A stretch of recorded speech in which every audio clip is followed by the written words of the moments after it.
In 7 days, I'm quitting my corporate job with almost no backup plan. What's up, people? Welcome to another episode of The Red Pill. People are walking away from their jobs in huge numbers. For some, it's the best decision they've ever made. But for others, it could turn out to be the biggest mistake of their lives. Watch the video and let me know what you think in the comment below.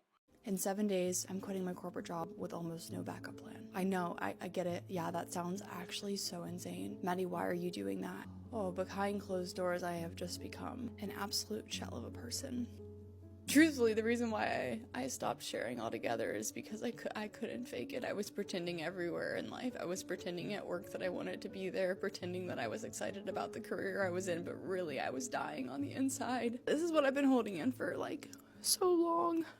I don't know exactly where I need to be, but I know it's not where I am now. So I'm letting go. And I'm either making one of the biggest mistakes of my life, or I'm making one of the best. So if y'all want a corporate escape, glow up, follow along. I've lived most of my adult life in survival mode, most of my childhood life in survival mode, and I think if there's one thing I do know about myself is that no matter how bad it seemed, I've figured out a way. And I think that this is no different, and I think that that's what gives me the delusion and maybe the audacity, some might say, to quit my job like this. I hope you guys will follow along this journey with me. I'm honored, I'm over the moon, and I'm really excited to share it. Remember one thing I regret.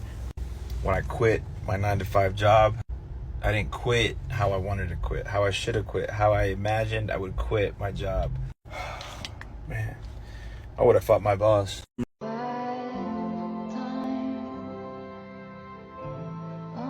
I relate to this video so much. I was so scared to leave my toxic job for fear of having that gap in my resume, for fear of having people ask why I was only there for 11 months, for fear of having people ask why would I leave a title and company that were successful. Why would I walk away from that? But the reality is the title, the job, the status, all of it was not worth my mental health. I would cry almost daily having to walk into that office. And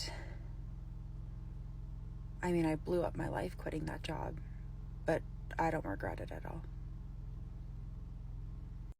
I just quit my 9-to-5 job, which is like the craziest sentence to say out loud. It wasn't an impulsive decision whatsoever. I actually went through lots of phases of talking about it with different people. And I think the one thing that was always on my mind was this sense of regret that I would feel regardless of the decision that I made. And I don't know if anyone else has ever felt like this, but it almost felt like any decision I made, there would be some regret that I was feeling, which was scaring me so much.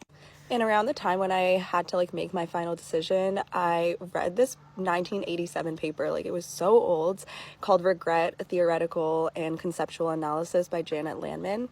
And she basically broke down the concept of regret and said that it was not like any other emotion that we experience because it's both cognitive and emotional.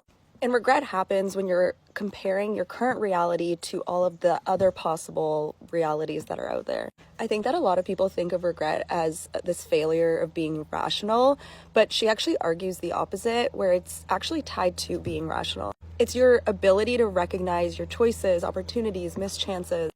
And she said that as long as you have the ability to imagine what if, you will always be met with this feeling of regret. So then I reshaped regret as excitement, as weird as that sounds, and was like, oh, this is cool. I have the ability to literally imagine all of these different possibilities as to how my life could turn out to be. So I've just learned to make peace with regret and realize that regret is just part of this entire journey, and any decision that you make, you'll always think about the what ifs, and I think that's just part of being human. I quit my job for anything, and recently I just quit a really good job. They were paying me good money too, but they had me so fucked up. Man, fuck y'all. I am probably the best job quitter you will ever fucking meet. I do not play when it comes to these fucking bum ass jobs. I don't care if that job's paying me $30 fucking an hour. If you piss me off, I'm fucking gone.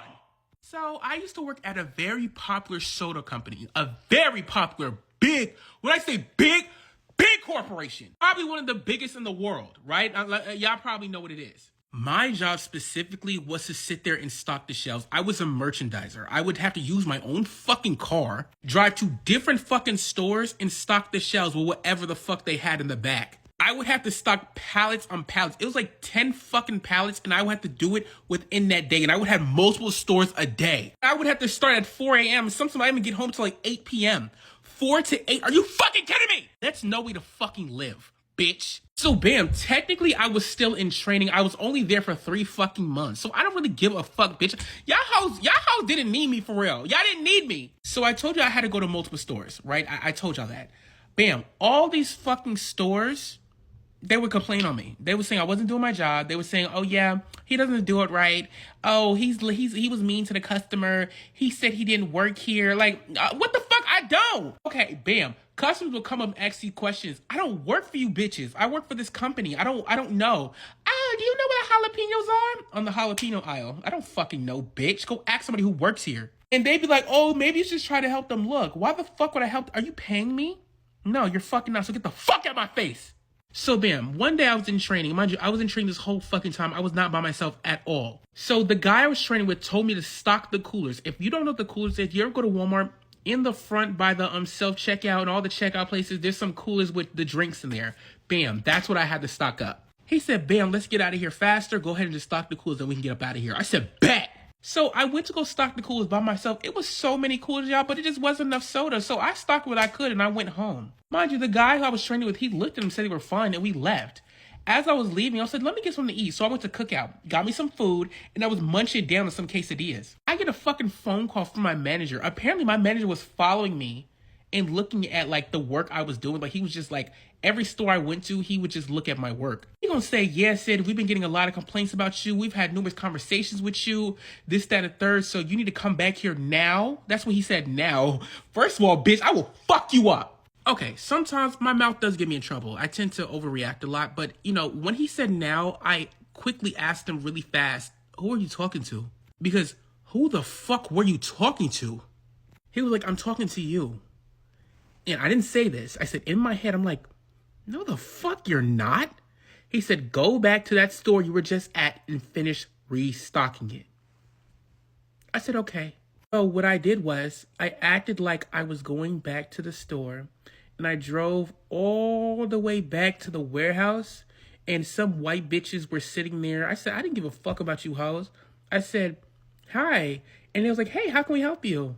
I said, yeah, I would like to give this to you. It was like a phone. They gave me like a work phone. I said, yeah, I would like to give this to you. She was like, oh, yeah, what for? I told her, I said, yeah, I fucking quit. Bitch. She was like, oh. Yeah, bitch. Oh. Then I went the fuck home. And now I'm unemployed, so.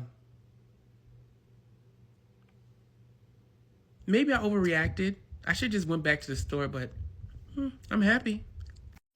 I quit my job with no other job lined up, and it has been 45 days and I still don't have a job. I've been getting, unfortunately, we have moved on to a better candidate, we this, we that. I mean, the emails are flowing in, they just don't see me, okay? I have a bachelor's, I have a master's, I am a master's. I have a master's and I am not seen, okay? So if you are thinking about quitting your job, make sure you have something lined up. I know that I've said otherwise because like mental health or whatever, but the mental health element of not having money or knowing where your money is coming from is a whole nother story, okay? It's not comfortable. I'm really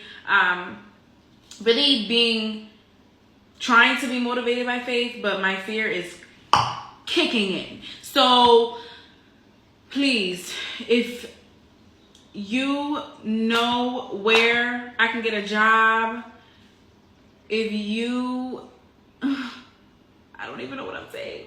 The truth is, help me. Yo, let me know what you think in the comment. Like, share, subscribe, and see you in the next one.